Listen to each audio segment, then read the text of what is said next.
अभी कुछ दिन पहले बीजेपी का एक बहुत बड़ा नेता मिला मेरे को। उससे काफ़ी लंबी चर्चा हुई मेरी, और उसने जो जो बातें बताई वो इतनी चौंकाने वाली थी कि आप सब सुनोगे तो रोंगटे खड़े हो जाएंगे।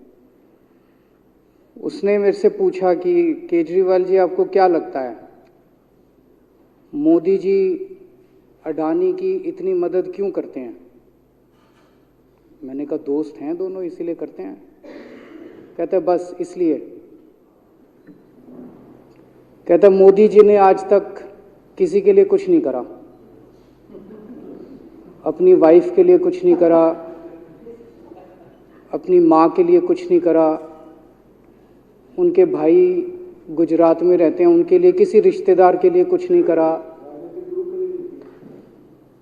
राजनीतिक गुरु के लिए कुछ नहीं किया। वो अपने दोस्त के लिए इतना कुछ करेंगे, ऐसा कैसे हो सकता है? दोस्त पे इतने मेहरबान क्यों हैं?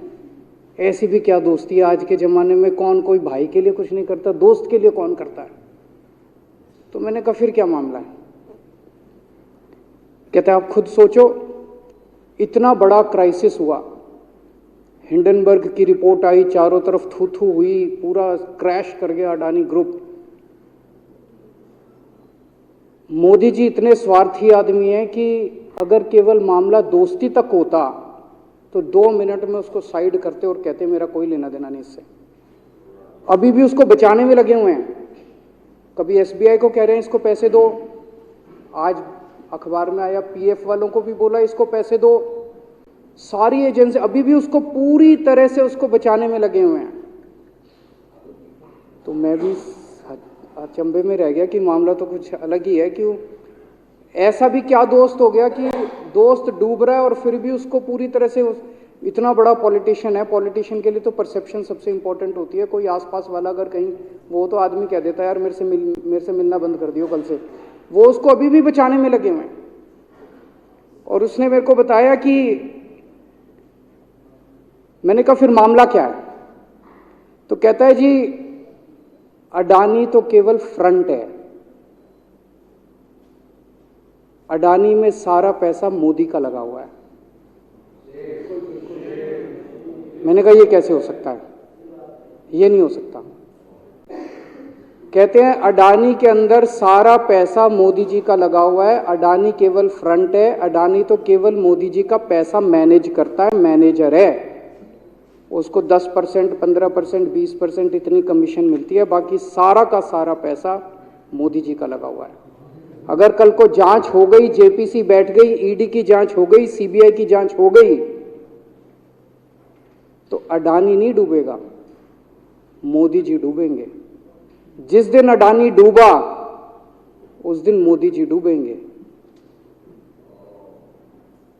मैंने कहा यार उनको पैसे की क्या जरूरत है? प्रधानमंत्री जी को, मोदी जी को, उनके ना आगे कोई ना पीछे कोई, उनको क्या पैसे की जरूरत है? तो कहता है सर पैसे की हवस होती है, लत होती है। कहता है इतने दुनिया में इतने बड़े बड़े अमीर आदमी हैं, उनको कोई अब और पैसे की थोड़ी जरूरत है, लगे पड़े हैं सारे, और पैसा और पैसा और पैसा। बोला हवस होती है। बोला जिस दिन अडानी दुनिया का सेकंड रिचेस्ट मैन बना था, अडानी दुनिया का सेकंड रिचेस्ट मैन नहीं बना था, मोदी जी दुनिया के सेकंड रिचेस्ट मैन बने थे। और अब मोदी जी का ख्वाब है, उनका सपना है कि वो दुनिया के रिचेस्ट मैन बनना चाहते हैं। प्रधानमंत्री तो बन गए, वो दुनिया के रिचेस्ट मैन बनना चाहते हैं। फिर उसने मेरे को एक एक करके, मैं बड़ा धीरे धीरे उसकी बातों पे, पहले तो मैं एकदम शॉक हो गया ये कह क्या रहा है कि अडानी के अंदर सारा पैसा मोदी जी का लगा है। फिर वे धीरे धीरे उसने एक एक करके बातें खोल के समझानी चालू की। कहता है मोदी जी श्रीलंका गए, श्रीलंका के राष्ट्रपति राजापाक्सा हैं। राजापाक्सा को मोदी जी ने जबरदस्ती करके वहां का विंड प्रोजेक्ट अडानी को दिलाया। क्यों दिलाया? मैं आप लोगों से पूछना चाहता हूं, आप में से कोई विदेश जाएगा तो वहां की किसी एजेंसी को जबरदस्ती करके अपने भाई को, रिश्तेदार को ठेका दिला के आओगे क्या? ऐसे कोई करता है क्या? मोदी जी ने जबरदस्ती राजपाक्षा के ऊपर प्रेशर डाल के वहां का विंड प्रोजेक्ट अडानी को दिलाया।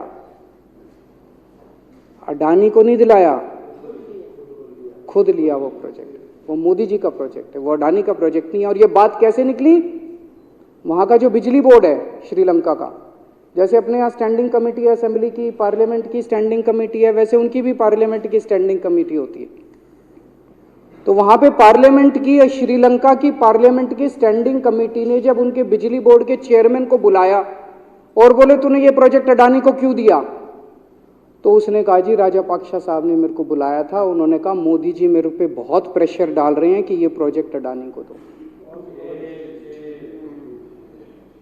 मोदी जी बांग्लादेश गए, बांग्लादेश वालों को बिजली खरीदनी थी, 1500 मेगावाट बिजली 25 साल के लिए। मोदी जी ने वो प्रोजेक्ट भी अडानी जी को दिला दिया। अडानी को नहीं दिलाया, मोदी जी ने वो प्रोजेक्ट खुद लिया। 25 साल तक 1500 मेगावाट बिजली खरीदने का प्रोजेक्ट बांग्लादेश का, वो भी मोदी जी ले आए अपने नाम पे। इजराइल गए, इजराइल के साथ भारत ने कई सारे रक्षा सौदे किए, रक्षा सौदे, वो सारे के सारे रक्षा सौदे अडानी को दे दिए। अडानी को नहीं दिए, मोदी जी ने खुद लिए। अभी 2-3 साल पहले 6 एयरपोर्ट की नीलामी हुई प्राइवेटाइजेशन के लिए, सरकार ने उनकी नीलामी करी, भाई प्राइवेट प्लेयर आके लो। उसमें एक कंडीशन थी कि उसी को दिया जाएंगे ये एयरपोर्ट जिसने पहले एयरपोर्ट का काम कर रखा है। हर सरकारी ठेके में होती है, हम सड़क बनाते हैं, कहते हैं भाई सड़क, जिसको ठेकेदार को सड़क बनाने का एक्सपीरियंस है उसी को दिया जाएगा। हम बिल्डिंग बनाते हैं, हम कहते हैं भाई ये पानी के वाटर ट्रीटमेंट प्लांट लगाते हैं, हम कहते हैं भाई जिसने WTP वाटर ट्रीटमेंट प्लांट इतने लगा रखे हैं उसी को दिया जाएगा। हम सीवेज ट्रीटमेंट प्लांट बनाते हैं, हम कहते हैं जिसको 20 साल का एक्सपीरियंस है, 15 साल का है, उसी को। इसमें भी ये कंडीशन थी कि जिसने इतने साल तक एयरपोर्ट चलाने का काम कर रखा उसी को दिया जाएगा। अब अडानी ने तो कर नहीं, मोदी जी ने तो कर नहीं रखा था, अडानी ने तो कर नहीं रखा था, तो क्या करते? आखिरी मोमेंट पे वो कंडीशन हटा दी गई, बोले कोई एक्सपीरियंस की जरूरत नहीं है। 6 एयरपोर्ट नीलामी पे थे, 6 के 6 एयरपोर्ट अडानी को दे दिए। अडानी को नहीं दिए, मोदी जी ने वो खुद 6 के 6 एयरपोर्ट खुद अपने नाम कर लिए। आज 2021 नवंबर में एयरपोर्ट टेक ओवर किए, 2023 1.5 साल हुआ है। 1.5 साल के अंदर आज एयरपोर्ट का 30%, पूरे देश का एयरपोर्ट का जितना धंधा है, बिजनेस है, उसका 30% बिजनेस जो है वो मोदी जी के पास है। 30%, 1.5 साल के अंदर इतना बड़ा भारत देश, इतने एयरपोर्ट, 30% एयरपोर्ट का बिजनेस आज मोदी जी के पास है। एक और बड़ी इंटरेस्टिंग चीज हो रही है, ये ईडी और सीबीआई को इस्तेमाल करके बंदूक यहां रख के लोगों की फैक्ट्रियां छीनी जा रही हैं। मतलब 10 अक्टूबर 2018 को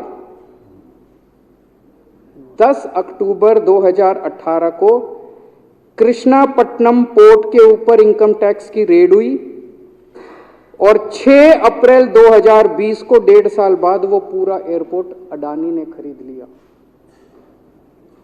उसके यहां बंदूक रख के उसको कहा या तो दे दे और या जेल।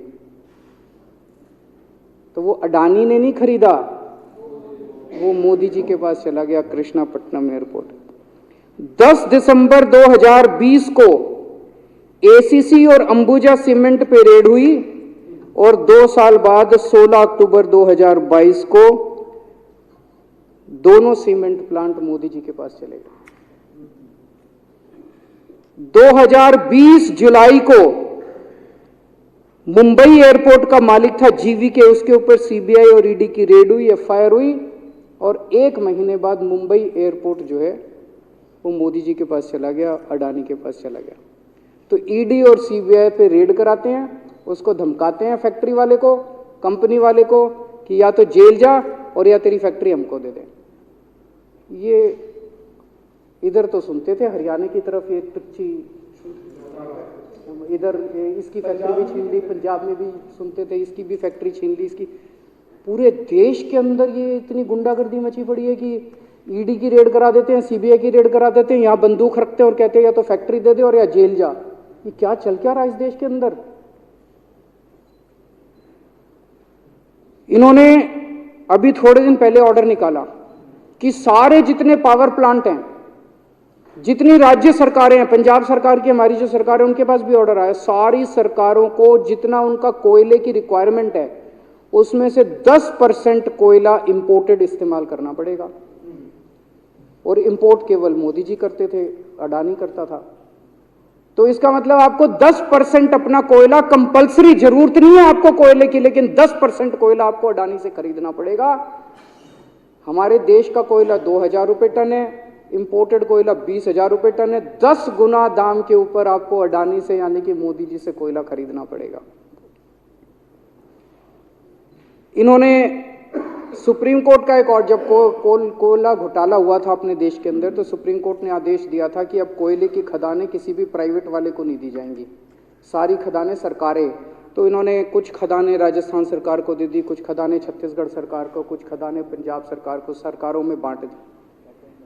बाकी पूरे देश में केवल राज्य सरकारों के पास खदानें हैं। केवल अडानी के केस में उन्होंने एक्सेप्शन करके अडानी को कोयले की खदानें दे दी और उसमें भी ऑर्डर कर दिया कि 4000 कैलोरी से कम वाला कोयला जो है उसको रिजेक्टेड माल माना जाएगा, जबकि वो सबसे अच्छा कोयला माना जाता है और वो रिजेक्टेड माल इसको फ्री में मिलता है। तो कम से कम 2800 करोड़ रुपए का कोयला हर साल फ्री में मोदी जी ले जाते हैं।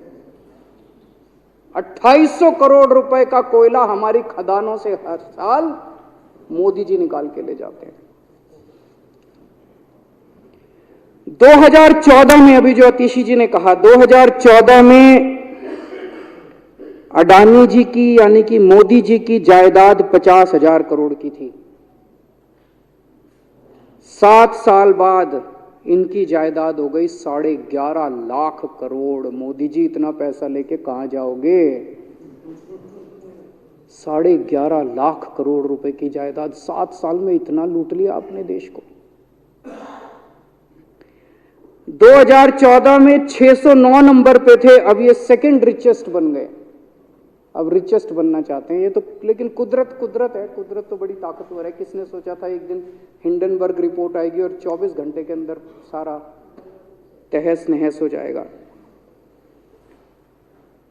1947 से लेके 2014 तक 67 साल में भारत देश ने, सारी सरकारें जितनी आई सबने मिलके 55 लाख करोड़ रुपए का कर्जा लिया था भारत सरकार ने। 2014 से 2022 7 साल के अंदर 85 लाख करोड़ रुपए का कर्जा ले लिया, दुगने से भी ज्यादा। जितना 67 साल में लिया था उतना 7 साल में ले लिया। ये पैसा गया कहां? ये पैसा गया कहां? ये सारा इनकी जेब में गया। तो मैं जनता को कहना चाहता हूं, आप तो जीएसटी देते हो, अपने बच्चों का पेट काट के टैक्स देते हो, दूध पे, दही पे, हर चीज पे जीएसटी देते हो। वो जीएसटी का पैसा जाता है जनता की उसमें खजाने में, वहां से वो जाता है अडानी के खजाने में और वहां से वो जाता है मोदी जी के खजाने में। दोनों हाथों से लूट मची हुई है, पूरे देश को लूट रहे हैं प्रधानमंत्री जी, मोदी जी पूरे दोनों हाथों से लूट रहे हैं। कोयला लूट रहे हैं, एयरपोर्ट लूट रहे हैं, सड़कें लूट रहे हैं, बिजली लूट रहे हैं, पानी लूट रहे हैं, कुछ नहीं छोड़ा, सब कुछ लूट रहे हैं। जितना कांग्रेस ने 75 साल में नहीं लूटा, उससे 10 गुना इन्होंने 7 साल के अंदर, 8 साल के अंदर लूट लिया देश को। अडानी का क्या रोल है इसमें? मोदी जी कम पढ़े लिखे हैं, उनको समझ नहीं है कि करना क्या। अडानी आके बताता है पैसा यहां लगा लो, इस देश में चलते हैं, वहां की ये कंपनी खरीद लेते हैं, ईडी को और सीबीआई को इसके पीछे लगा दो। वो सारा मैनेजमेंट करता है, दिमाग उसका, पैसा मोदी जी का।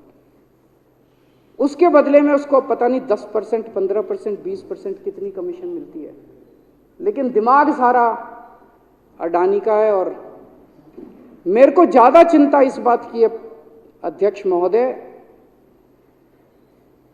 प्रधानमंत्री जी कम पढ़े लिखे हैं, उनको कम समझ में आता है। लोग आके उनको कुछ ना कुछ कहीं भी जाते हैं या कोई विदेश से आता है, उसके जो भी विदेश से नेता आता है या कहीं जाते हैं तो दो ही कंडीशन होती है।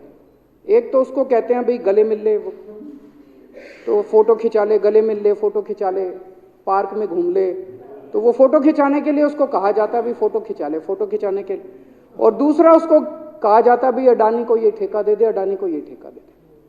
और कोई किसी कईयों को कहते हैं तारीफ कर दे, कोई आके कुछ नेता आके कहते हैं ना मोदी जी तो दुनिया के सबसे लोकप्रिय नेता है। उसने क्या लेना देना मोदी जी दुनिया के सबसे लोकप्रिय, वो आके क्यों कह रहा है?